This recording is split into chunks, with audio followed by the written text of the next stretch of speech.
Malam mulai turun perlahan. Langit jingga sudah berubah kelabu ketika Mukhlis berpamitan dari rumah temannya di ujung desa Karangjati. Angin sore terasa lembab, aroma tanah basah masih tersisa setelah hujan siang tadi. Azan maghrib baru saja berkumandang, menggema samar dari kejauhan. Ia menyalakan motornya, bergegas pulang karena istrinya pasti sudah menyiapkan makan malam. Jalan desa sepi, hanya beberapa lampu jalan yang berkedip-redup di kejauhan. Namun, baru sekitar 2 kilometer dari rumah temannya, sesuatu menghalangi jalan. Sebuah pohon besar tumbang melintang di tengah jalan. Batangnya patah, dedaunannya masih meneteskan air hujan.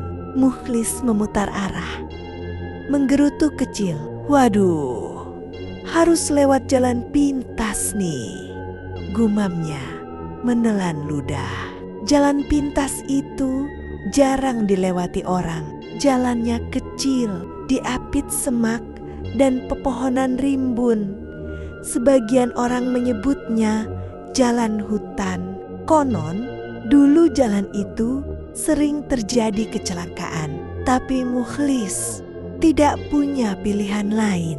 Ia memacu motor perlahan. Suara mesin bergema di antara pepohonan. Kabut mulai turun, menutupi pandangan. Hanya suara jangkrik dan desir angin yang menemani. Beberapa menit kemudian, di ujung jalan gelap itu terlihat seseorang berjalan sendirian. Seorang gadis SMA memakai seragam putih abu-abu, rok panjang masih agak basah, dan tas tergantung di bahunya. Kepalanya sedikit tertunduk, langkahnya pelan. Mukhlis mengerem. "Dik, mau kemana? Udah maghrib loh." Gadis itu menoleh pelan, tersenyum tipis. "Saya mau pulang, Kak. Tadi motornya rusak di jalan. Rumah saya nggak jauh. Di arah sana." Ia menunjuk ke arah selatan, ke jalan yang lebih sunyi. Mukhlis menatap gadis itu sejenak. Wajahnya pucat, tapi tatapannya lembut. "Iya, kasihan. Ya sudah, naik aja, tak antar sampai rumah." Gadis itu menaiki motor perlahan. Ketika Mukhlis menyalakan mesin lagi, ia merasa dingin menjalar di punggungnya. Udara di sekitarnya seakan menurun drastis. Meskipun mesin motor masih panas, sepanjang jalan gadis itu diam. Tidak ada percakapan, hanya kadang terdengar suara nafasnya yang berat. Mukhlis mencoba membuka obrolan. "Namanya siapa, Dik?" "Maya," jawabnya pelan. "Kelas berapa?" "Kelas 3, Kak Mukhlis." "Rumahnya sebelah mana?"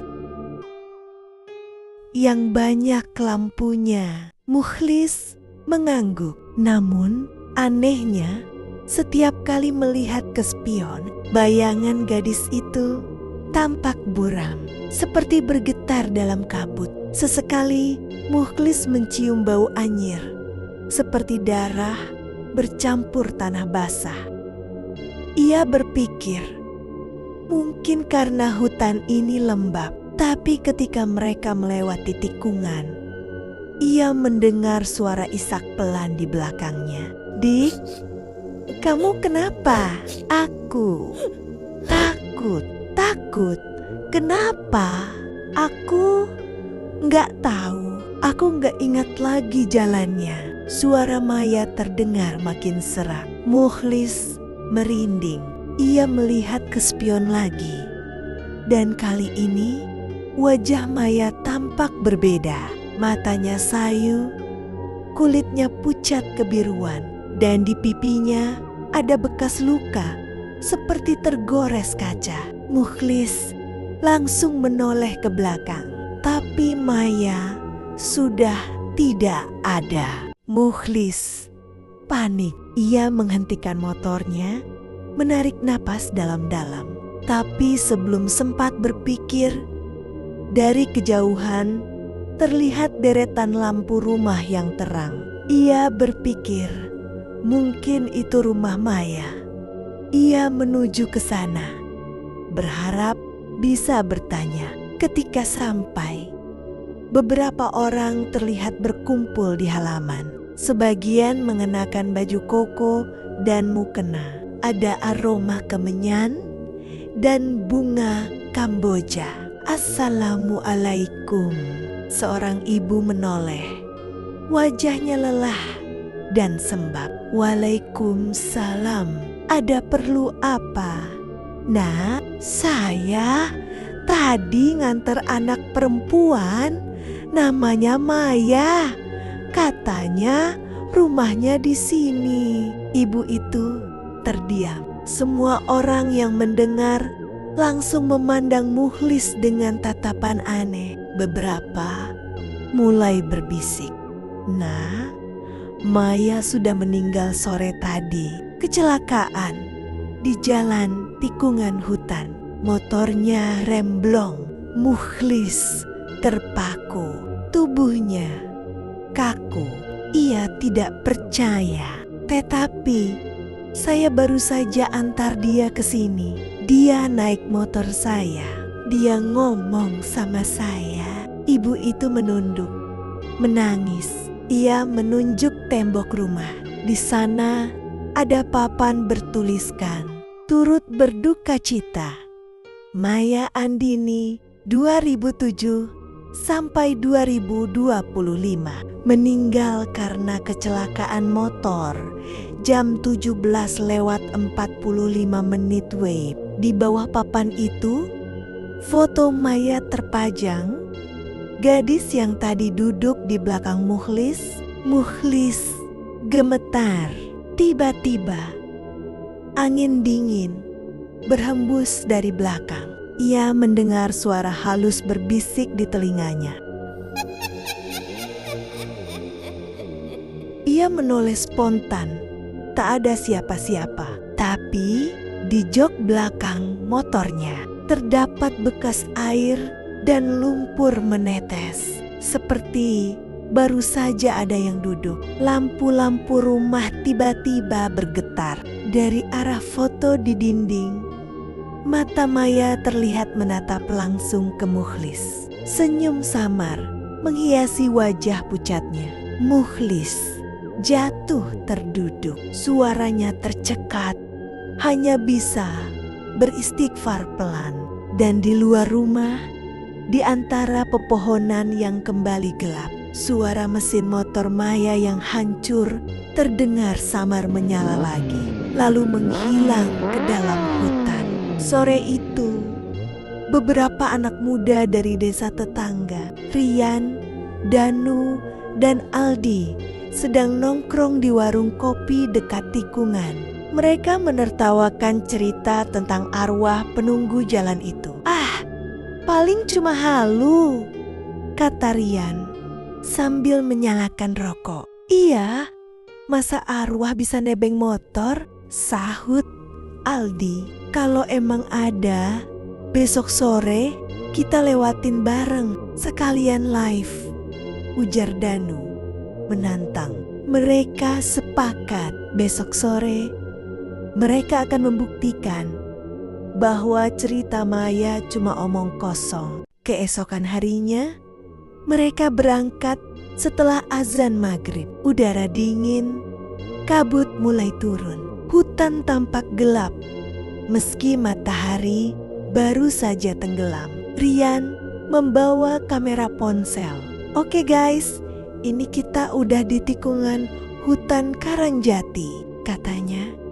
"Tiap maghrib suka muncul cewek SM." Belum sempat ia lanjut bicara, motor mereka melambat sendiri, seperti kehilangan tenaga. Dari arah depan, di tengah kabut, tampak sosok berdiri. Seragam putih abu-abu, rambut panjang menutupi separuh wajah. Di tangannya ada tas sekolah yang basah, meneteskan air. "Mas, tumpangannya." "Motorku rusak." Suaranya pelan tapi serak. Aldi yang membonceng Rian langsung merinding. "Rian, cepet jalan." Tapi itu belum sempat mereka kabur, gadis itu mendekat cepat. Dari wajahnya tampak jelas bekas luka kaca di pipi dan matanya kosong seperti kaca pecah. Rian menjatuhkan ponselnya. Motor mereka mati total dan dalam hitungan detik kabut menelan mereka. Keesokan paginya, warga menemukan motor mereka tergeletak di pinggir jalan hutan. Ketiganya pingsan, tapi masih hidup. Tubuh mereka penuh lumpur, tangan gemetaran. Polisi datang, memeriksa sekitar. Tidak ada tanda perampokan. Namun di rerumputan dekat lokasi ada ponsel Rian dengan kamera masih menyala. Ketika video diperiksa, tampak mereka bertiga tertawa-tawa. Lalu kamera bergoyang dan tiba-tiba muncul wajah Maya sangat dekat ke lensa. Matanya hitam legam, bibirnya robek, dan terdengar suara melengking.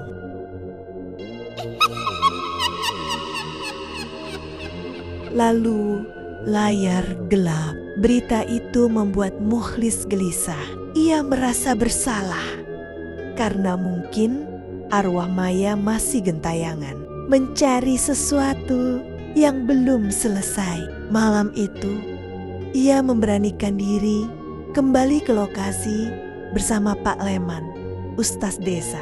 Mereka membawa air doa dan lampu senter.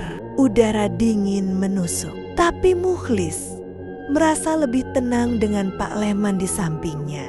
Kalau benar ini arwah Maya, insya Allah dia cuma minta didoakan, kata Pak Leman. Mereka berhenti di tikungan tempat Maya dulu meninggal. Tanah di situ masih tampak hitam bekas terbakar dupa. Tiba-tiba senter Mukhlis padam sendiri. "Pak, lampunya mati. Baca ayat kursi.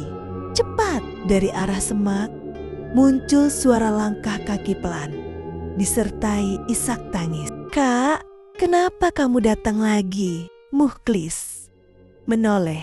Maya berdiri di tepi jalan. Wajahnya sayu tapi tersenyum. Darah menetes dari dahinya dan seragamnya compang-camping. "Aku gak bisa pulang, Kak. Tolong antar aku." Sekali lagi tubuhnya perlahan melayang mendekat. Matanya berubah gelap. Pak Leman membaca doa keras-keras, menaburkan air doa ke tanah. Suara jeritan melengking terdengar. Maya memegang kepalanya. Wajahnya terdistorsi antara marah dan sedih. Sebelum menghilang bersama kabut, hening. Hanya suara jangkrik dan desiran angin tersisa. Sejak malam itu, tikungan hutan Karangjati kembali tenang. Tak ada lagi yang melihat gadis SMA berdiri di pinggir jalan. Mukhlis sering datang ke makam Maya untuk mendoakan. Namun, kadang setiap kali ia lewat tikungan itu, di kaca spion, motornya masih tampak bayangan samar seorang gadis tersenyum lembut. "Makasih, Kak, udah nganter aku pulang." Lalu menghilang bersama angin malam.